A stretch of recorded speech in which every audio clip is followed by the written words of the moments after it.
नमस्कार, मैं याशिका मित्तल और आप देख रहे हैं daily diary news. Daily diary पे आज मेरे साथ मौजूद है भारतीय किसान यूनियन भानु युवा मोर्चा के संयोजक अशोक चौहान जी। तो आइए जानते हैं उनकी इस पार्टी के बारे में और किसानों से जुड़े मुद्दों के बारे में। अशोक जी, पहले तो आपका डेली डायरी न्यूज पे स्वागत है। धन्यवाद। आपकी ये जो भारतीय किसान यूनियन मोर्चा पार्टी है उसके बारे में आप कुछ बताइए। जो ये संस्था है, दरअसल हमारी ये संस्था जो हमारे राष्ट्रीय अध्यक्ष ठाकुर भानु प्रताप जी जो हैं वो पहले बाबा डीएस साहब के साथ भारतीय किसान यूनियन में काम करते थे, लेकिन उनके एक्सपायर होने के बाद में उन्होंने अपनी अलग पार्टी बना ली, क्योंकि जो उनके पुत्र थे वो उन्हें कहीं न कहीं सम्मान नहीं दे पा रहे थे और वो उत्तर प्रदेश के अध्यक्ष भी थे बाबा डीएस साहब के साथ। तो उन्होंने अपना जीवन हमेशा किसानों के लिए समर्पित रखा और उन्होंने फिर अन्य लोगों को कहने से कि किसानों का ठीक तरीके से काम नहीं हो पा रहा, किसानों का शोषण हो रहा है, उसकी आवाज़ को दबाया जा रहा है, इसलिए उन्होंने एक नया संगठन किसानों के नाम पे बनाया जिसका नाम भानु रखा गया। और ये भानु उनके स्वयं के नाम पे नहीं, ब्रज भानु जी के नाम पर रखा गया। उनको ये नाम जो ब्रज में जो है बाबा हैं, एक उनकी अपनी गौशाला है, वहाँ से जो हमारे राष्ट्रीय अध्यक्ष जी हैं वो काफ़ी प्रेरणा देते हैं। वो उनके पास गए, उन्होंने नाम दिया और ये उन्हीं के नाम से आज चलाते हैं भारतीय किसान यूनियन भानु। तो आप अशोक जी, आप हमें बताइए किसानों के हक के लिए, जैसे कि आप धरना प्रदर्शन भी करते हैं और आपको नोएडा अथॉरिटी से कितनी सहायता मिलती है या क्या क्या मुश्किलों का सामना करना पड़ता है?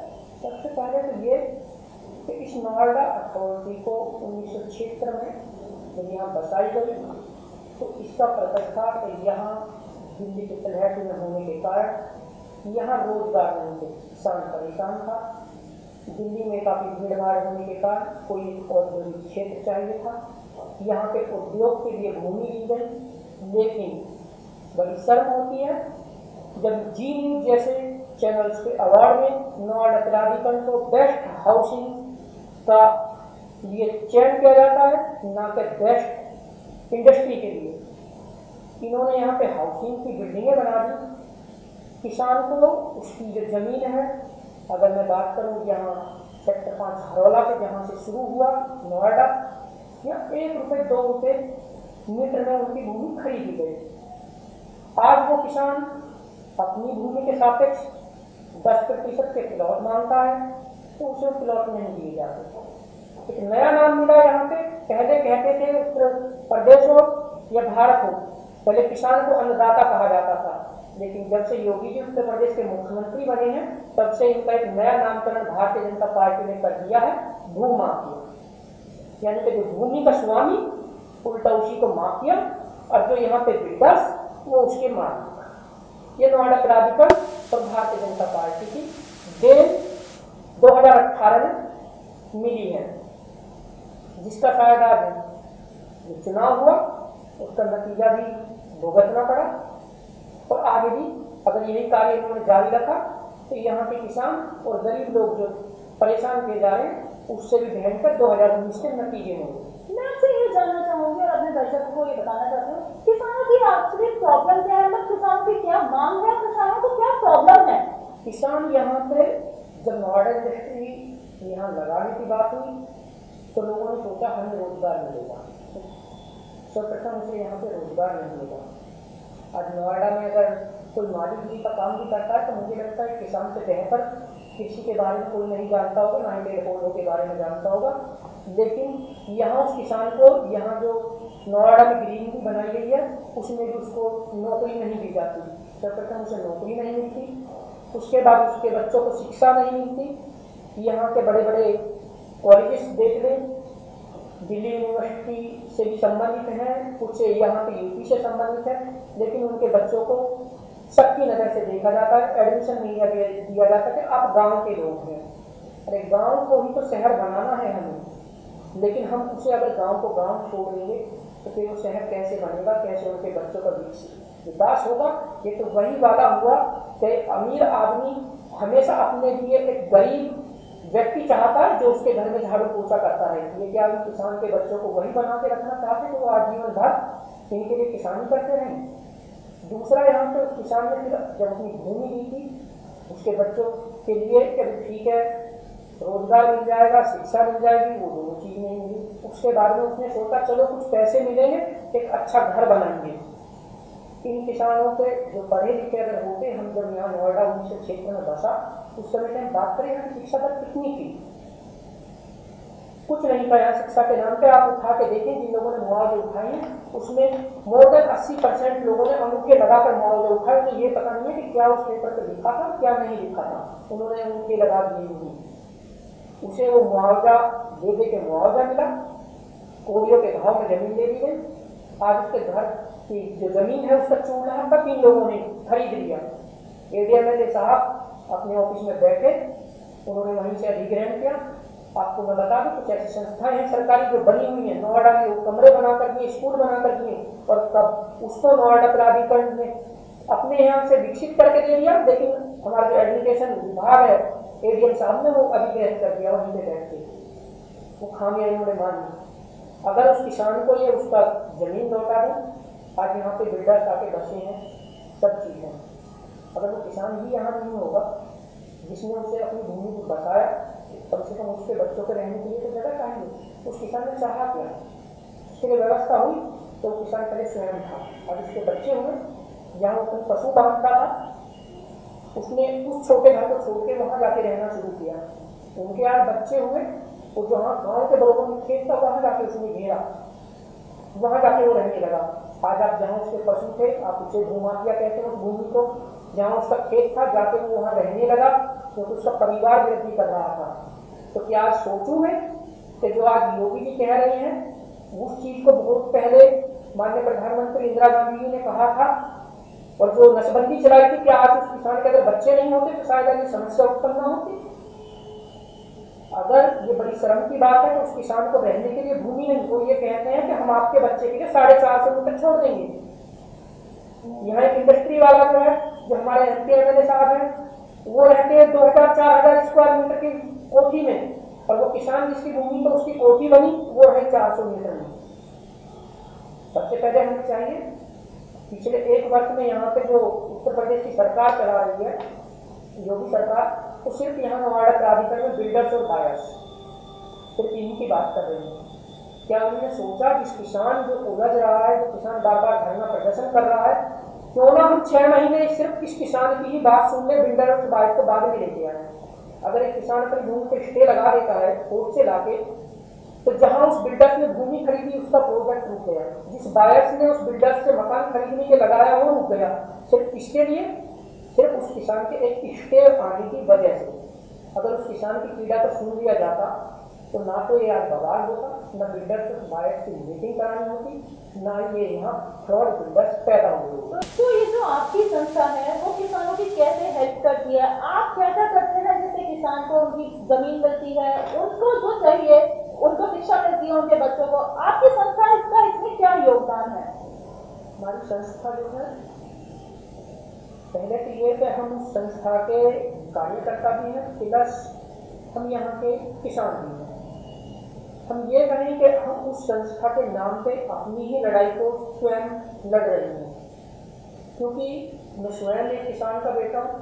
हमारी स्वयं की भूमि 2003 में नोएडा प्राधिकरण के द्वारा अधिग्रहित कर दी गई। पहले छल और कपट के आधार पर हम लोगों को 5% का प्लॉट दिया गया जो हमारी भूमि से बदले दिया जाता है, जिसको हमें 10% मिलना चाहिए था। पहला घोटाला हमारे साथियों ने ये किया। अब जब 10% भूमि की बात आई, माननीय सुप्रीम कोर्ट ये तो मानता है कि नोएडा ने हमारे साथ छल किया, कपट किया, लेकिन क्या सिर्फ जो हमें मुआवजा मिला उसका 64% दे देने से उस छल कपट की पूर्ति हो जाती है? नहीं होती। कहीं ना कहीं माननीय सुप्रीम कोर्ट भी हम लोगों के साथ नहीं है। अगर कोर्ट को चाहिए था, अगर वो गलत हुआ है तो उस पूरे केस को ही खत्म कर देना चाहिए था, भूमि अधिग्रहण रद्द होना चाहिए था, ना कि उस पर 64 और 10 को 28 रखा जाना चाहिए था। उसके बाद में इन लोगों ने हमारी भूमि को लीज बैक कर देनी है। आखिर आप हमारी भूमि को लीज बैक क्यों कर रहे हैं? आप मानते हैं आपने हमारी भूमि गलत तरीके से अधिग्रहण कर दी है, आपने गलत हमारे घरों को अधिग्रहण कर दिया है। तो जिस तरीके से आप 5% भूमि हमें देकर गुमराह कर रहे थे, उसी तरह आज आप लीज के नाम पर हमें गुमराह कर रहे हैं। आप शासन को जिस तरीके से आपने अधिग्रहण के लिए भेजा, आप उसी तरीके से लेटर शासन को भेजें कि ये फला फला हमने कहा था खसरा जो है किसानों को घरों को अधिग्रहित कर दिया है, आप इसे डिनोटिफाई कर दें। लेकिन नोएडा की मंशा हमारे प्रति ठीक नहीं है। नोएडा के किसानों के प्रति ये चाहते हैं यहाँ के किसान हमेशा हमारे आगे पीछे घूमते रहें। इनके जो कुछ दलाल ऑफिसर यहाँ आते हैं, यादव सिंह जैसे गुंडे बदमाश, वो लोग जो है किसानों को शोषण करते हैं, न कि यहाँ पर विकास करते हैं। हमारी संस्था जो है किसानों का समूह है, किसानों की बात रखते हैं। समय समय पर जब किसानों के साथ अत्याचार करते हैं, अत्याचार अधिक बढ़ जाता है, तो हम किसान लोग इकट्ठे होकर नोएडा प्राधिकरण पर डीएम साहब से या अन्य किसी जो अधिकारी को जिसको जो समस्या का समाधान कर सकता है, उस पर हम कार्रवाई कराने के लिए हम वहाँ इकट्ठे होकर समूह के रूप में प्रदर्शन करते हैं। इसमें मेरा एक सवाल है कि आपकी संस्था से सिर्फ जो किसान लोग हैं वही जुड़े हुए हैं, या फिर उसके अलावा भी कुछ समाज के लोग या फिर कोई नेता या फिर कोई लोग जुड़े हुए हैं, या फिर सिर्फ किसान यूनियन ही है? ये हमारे यहाँ पे सभी लोगों का स्वागत है, चाहे वो किसी राजनीतिक पार्टी से बिलोंग करता हो या किसी इंडस्ट्री से बिलोंग करता हो। जो किसानों का हित चाहता है, जो किसान समाज का विकास करना चाहता है, उनका स्वागत है। वो किसी भी पार्टी को वोट करें, सपोर्ट करें, लेकिन तब किसानों की बात हो तो सिर्फ किसानों की ही बात करें, किसानों के अधिकारों की बात करें। अगर वो व्यक्ति उस समय किसी पार्टी या बिल्डर्स की बात करता है तो हम उसका पुरजोर तरीके से विरोध करते हैं, क्योंकि हम किसान हैं। पहले प्राथमिकता किसान और गांव का विकास, उसके बाद अन्य चीज। ये हमारी संस्था की प्राथमिकता है। मैं अपने दर्शकों को बता दूं कि जो हमारे साथ मौजूद है अशोक चौहान जी, वो समाजवादी पार्टी से भी जुड़े हुए हैं। तो आइए उससे रिलेटेड भी उनसे कुछ सवाल पूछते हैं। तो पहले तो आपकी जो पार्टी ने बहुत ही अच्छी जीत हासिल करी है, उसके लिए बहुत बहुत बधाइयाँ आपको। बधाइयाँ मुझे नहीं, बधाइयाँ उत्तर प्रदेश की जनता के लिए, फूलपुर और गोरखपुर की जनता के लिए, जिस जनता ने भारतीय जनता पार्टी के जो कह रहे थे माननीय प्रधानमंत्री जी हम शमशान और कब्रिस्तान का विकास करेंगे, लेकिन उनके कार्यकर्ता कह रहे थे जिसे रहना है वो शमशान और कब्रिस्तान में रहे, नहीं तो पाकिस्तान चले जाए। शायद अब हमारे प्रधानमंत्री जी और उत्तर प्रदेश के मुख्यमंत्री जो कुछ समय पहले कह रहे थे मैं हिंदूवादी हूँ, शायद वो समझेंगे कि पहले वो भारतवासी हैं, उसके बाद हिंदूवासी हैं।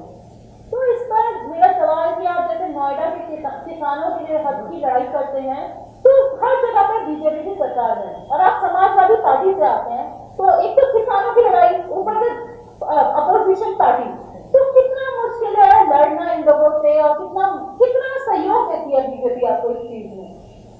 सबसे पहले तो ये कि जब से भारतीय जनता पार्टी उत्तर प्रदेश के अंदर आई है, इन लोगों ने किसानों को नया नाम दे दिया हिंदू माफिया।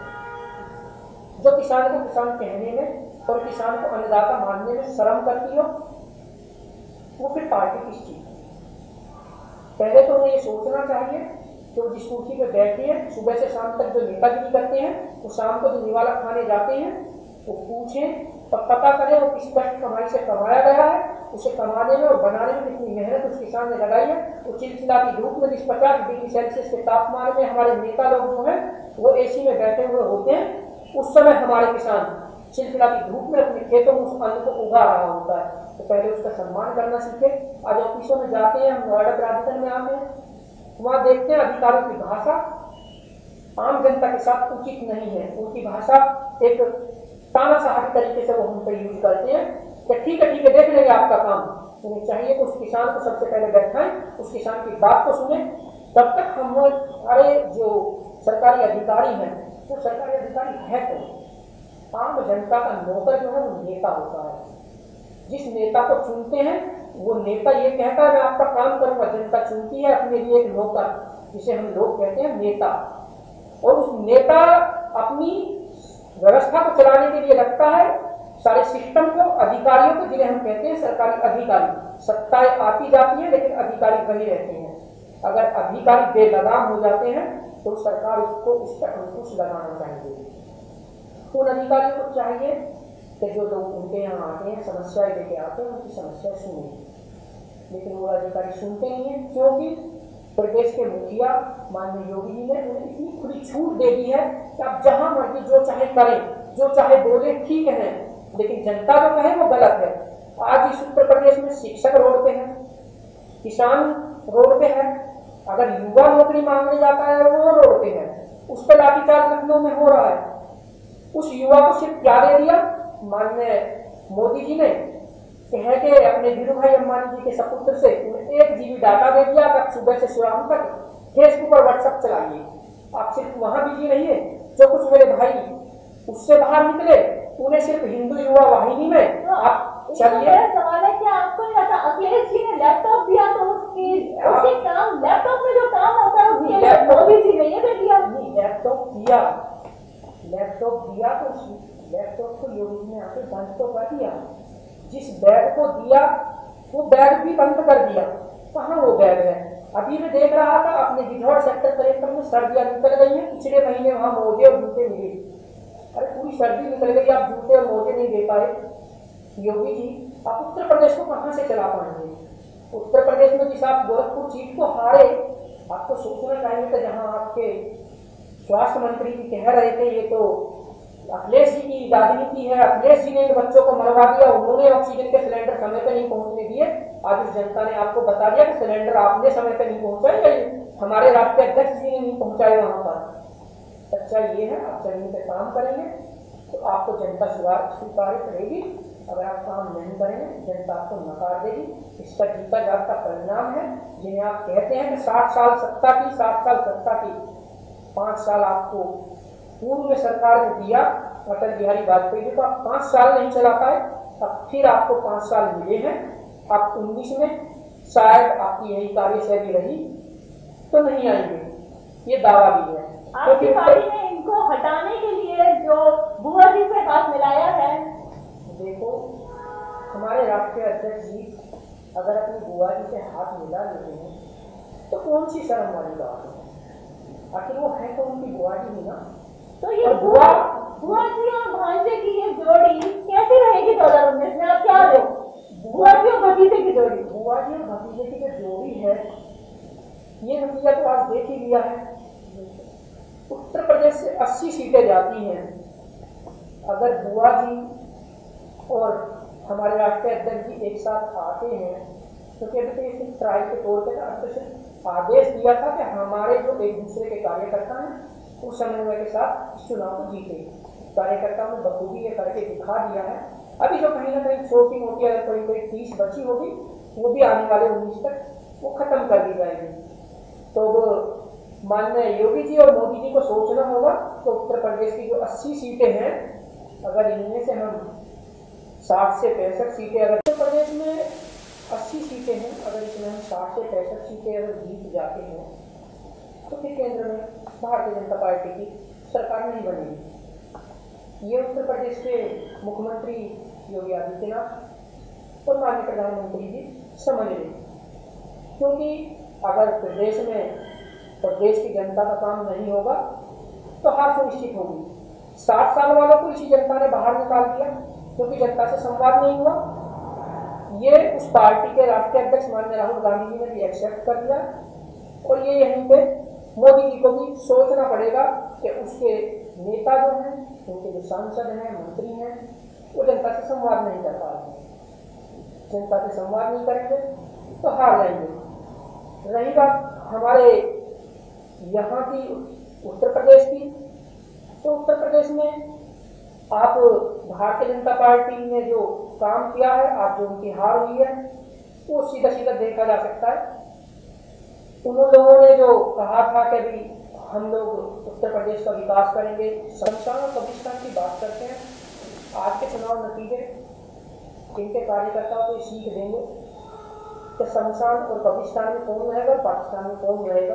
अगर विकास नहीं किया तो ये कबूरिया बिस्तरा 2019 में शायद गोल हो जाएगा, क्योंकि ये जो गठजोड़ हुआ है इसके दूरगामी परिणाम आपको देखने के लिए मिलेंगे। बहुत बहुत शुभकामनाएं आपको। हम भी चाहेंगे कि ये साइकिल और हाथी का मेल अच्छा दिखे और हमें देखने को मिले। तो ये थे हमारे साथ भारतीय किसान यूनियन भानु युवा मोर्चा के संयोजक अशोक चौहान जी, जिन्होंने हमें बताया कि किसानों की क्या मांग है और कैसे इनकी संस्था किसानों के लिए काम करती है। आप देखते रहिए डेली डायरी।